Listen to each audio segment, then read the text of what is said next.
In a world of change, where do you belong? The answer's clear, it's time to be strong. Mindful growth, that's where we thrive. With Angela's guidance, watch your best self arrive. Transform with strong, reach for the stars. Resilient minds, that's who we are. Awakening potential, near and far. Angela Armstrong, raising the bar. Welcome to episode 10 of Transformation Talk, Empowered Edge Season with Angela Armstrong, and I'm Angela Armstrong. And today we're exploring something that can make or break your transformation journey. Creating a strong support network. We all need it. Here's the truth that took me years to learn. Resilience isn't a solo sport. The strongest people aren't those who never need help. They're the ones who know how to build and maintain relationships that sustain them through life's challenges. We can't do it alone. You can't do it alone. I can't do it alone. So today, we're going to design your own personal support ecosystem. For most of my military career, for most of my life, I provided myself on being self-sufficient. I was the person others came to for help, not the person who asked for help. I thought that needing support was a sign of weakness, and in the high stakes world I operated in the military, weakness could be dangerous. This mindset served me well in some ways, but in it made me resourceful, resilient, and reliable.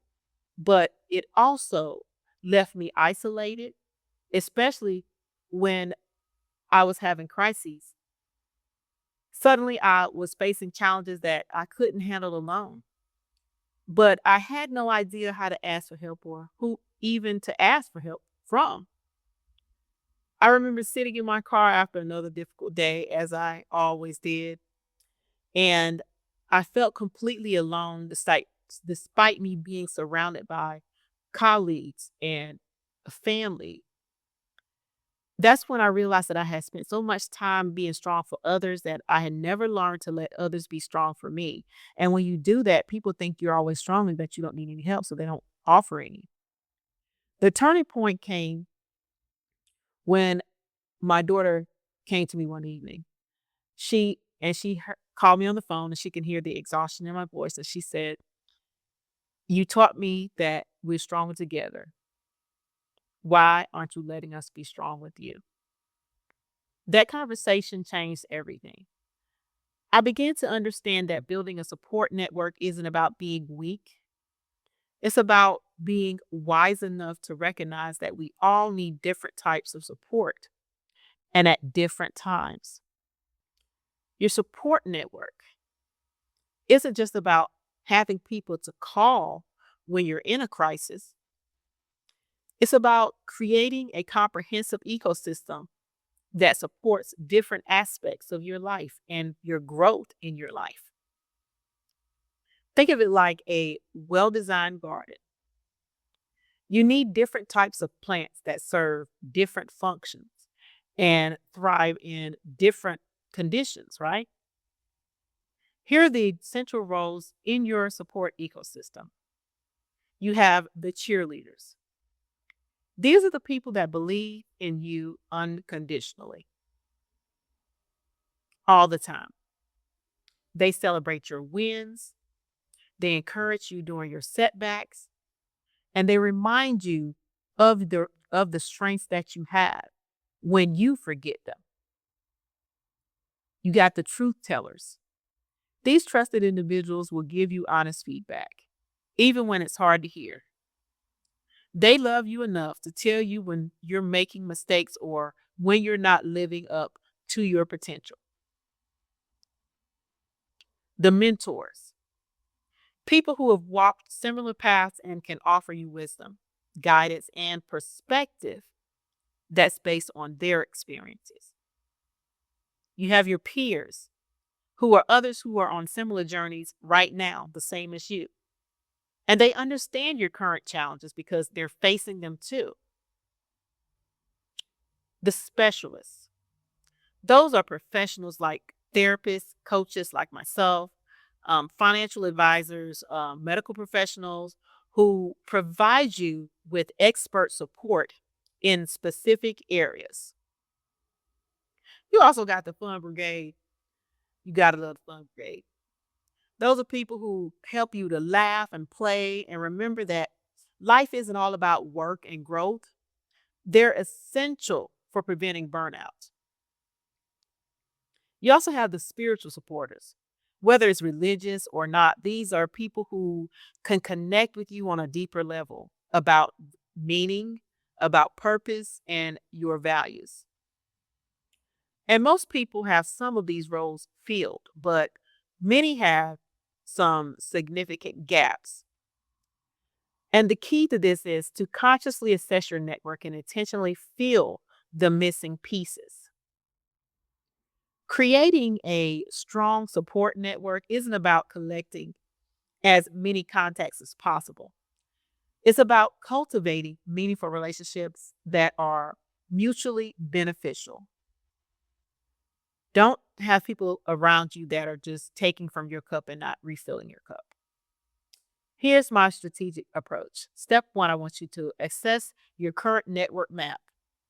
I want you to map out who currently fills each role in your support ecosystem. Notice where the gaps are, which relationships are one sided, which connections have you neglected. Step two, identify your needs. Be very specific about what kind of support you need most right now. Are you lacking encouragement, honest feedback, professional guidance, or social connection? Step three, be intentional about building that support. Support networks don't just happen, they require intentional cultivation. This might mean joining groups or communities aligned with your interests or your goals, or reaching out to connect or reconnect with some old friends or colleagues that you had. Seeking out mentors in areas where you want to grow. Offering support to others, which often does lead to others reciprocating those relationships back to you. Step four, invest in existing relationships. Don't just focus on building new connections. Strengthen the relationships you already have by being more vulnerable, more present, and more generous with your support. Step five, practice receiving. This is often the hardest part for high achievers. I want you to learn to gracefully accept help, advice, and support. Practice saying thank you instead of I'm sorry when someone's helping you. Let me share with you how this worked for me. After my daughter's wake up call, I started mapping my support network and I realized I had plenty of people that I helped, but I had very few that I turned to for help. So what did I do? I began joining groups and support groups with people in career transition. I reconnected with old friends that I had lost touch with. I got a therapist to help me process my experiences and building relationships with other entrepreneurs and other coaches. More importantly, learning to let my family support me instead of always being the strong one. The result wasn't just that I felt less alone, it was that my relationships with these people became so much more deeper, more authentic, and more satisfying for everyone involved. Let's practice the support network power pause. I want you to think about a challenge that you're currently facing, and I want you to take 3 deep breaths, and I want you to create space for this honest reflection right now. Now ask yourself, who in my current network could offer support with this challenge? What type of support do I need most? encouragement, advice, practical help, or just someone to listen to me? What's preventing me from reaching out to these people? How could I offer support to others in my network? What new connections might I need to cultivate?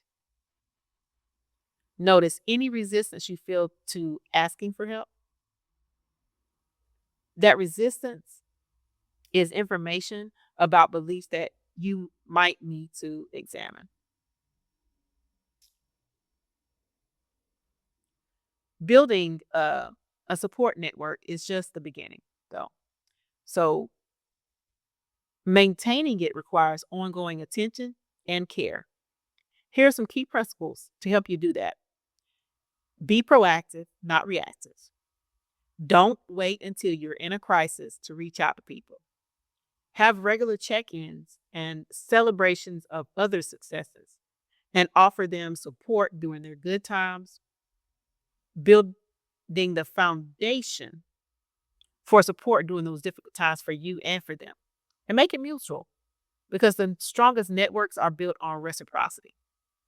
Look for ways to support others, not just receive support for yourself.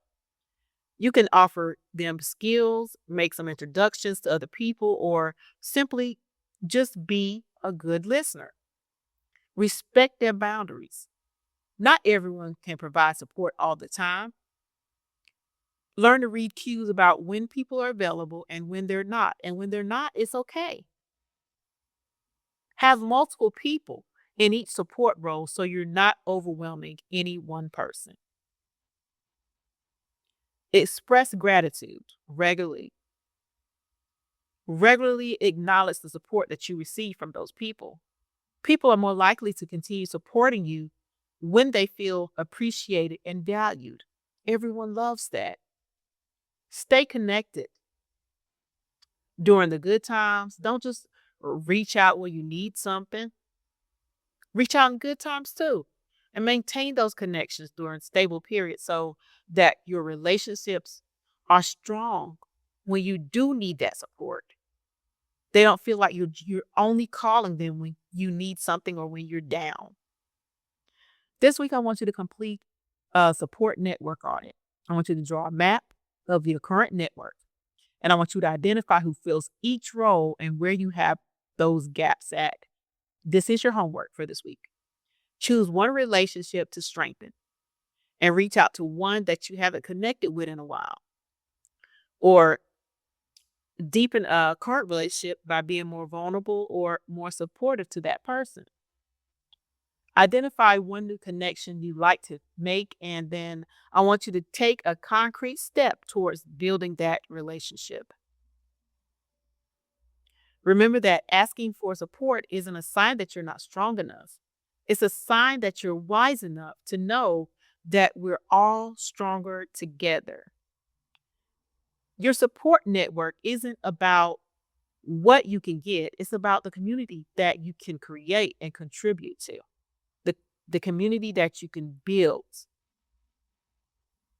Next week, we're exploring sustainable transformation, making change stick. Until then, remember, you don't have to carry your burdens alone. And you don't have to celebrate your victories alone either. I'm Angela R. Strong, and this has been Transformation Talk with Angela R. Strong, the Empowered series. If this video resonates with you, if you like it, like, share, subscribe, and I will see you next week. From the dawn awakening to legacy, we've got the key. Unlocking the leader you're meant to be. Mindful, bold, and totally free.